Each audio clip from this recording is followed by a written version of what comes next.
Everyone, সকলকে welcome করছি একটা নতুন ব্লগে। এই যে জায়ান ঘুম থেকে উঠে গেছে সকাল সকাল। বলতো আম্মু হ্যালো, বলো হ্যালো বলো। মাশাআল্লাহ, আবার বলো আবার বলো। এই যে এরকম করে বলতে হয়, হ্যালো বলো, বলো না। এই যে আমরা সকাল সকাল ঘুম থেকে উঠে গেছি, এখন জায়ান ব্রেকফাস্ট করবে, তারপর মামা ব্রেকফাস্ট করবে, তারপর আমরা রান্না বাড়া করব।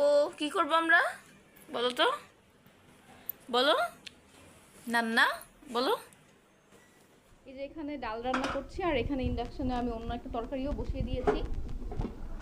দেখি কি অবস্থা।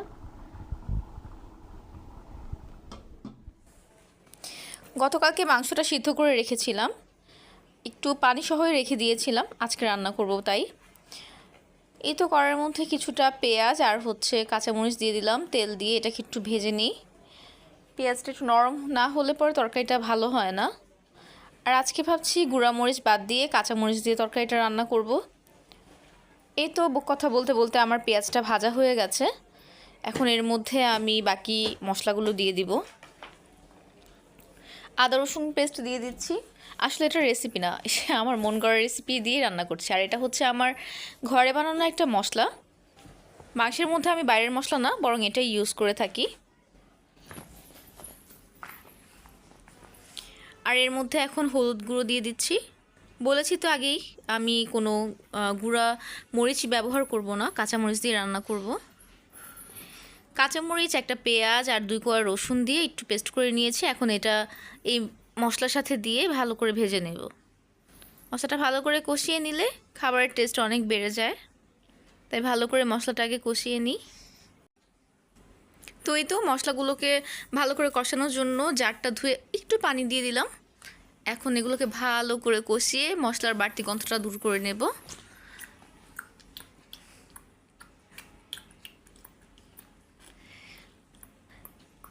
এই তো মশলা থেকে অলরেডি তেল ছাড়তে শুরু করে দিয়েছে। আমি এর মধ্যে কিছুটা আলু দিয়ে দিচ্ছি। আলু দিয়ে এটাকে একটু ভালোভাবে ভেজে নেব, কারণ মাংসটা তো আমি আগেই সেদ্ধ করে রেখেছি, তাই আলুটা সেদ্ধ হওয়ার জন্য, মশলা ঢোকার জন্য আমি একটু এটা কষিয়ে নিচ্ছি। তারপরে এই তো সেদ্ধ করা মাংসগুলো দিয়ে দিচ্ছি পানি সহই। আসলে এই মাংসটা ফার্স্ট টাইম রান্না করছি, কিন্তু এত ভালো টেস্ট হয়েছে বলার মতো না। আর কালারটাও ছিল খুব সুন্দর। এবার নেড়ে চেড়ে ভালো করে মিশিয়ে নিচ্ছি। একদম ইজি রান্না।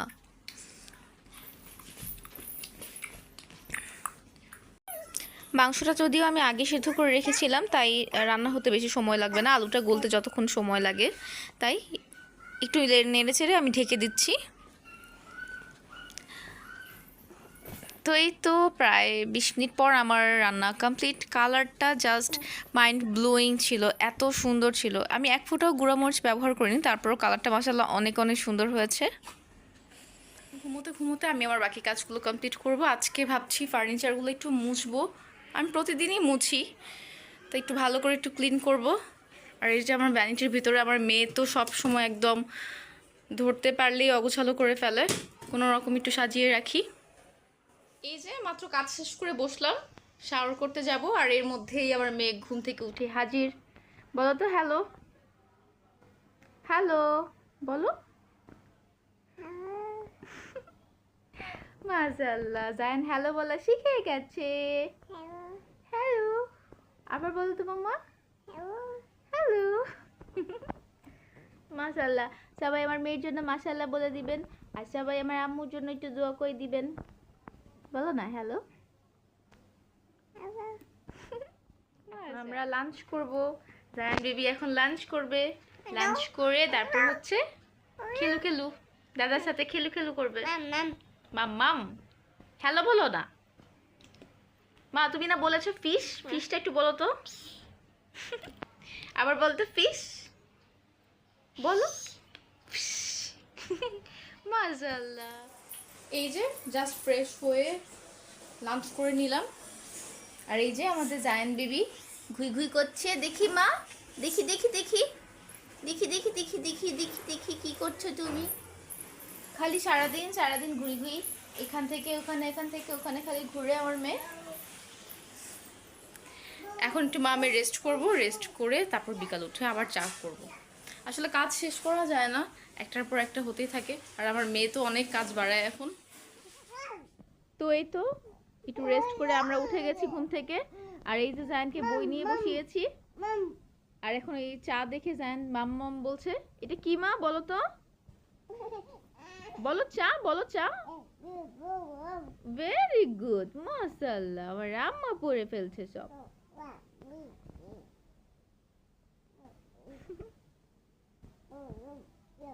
আসলে ওই বই খাতার তেমন কোনো কিছুই বোঝে না, কথাও তো বলতে পারে না এখনো।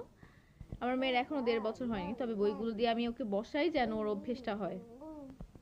আর আমি দেখি যে এটা দিয়ে ও বেশ ভালোই এনজয় করে।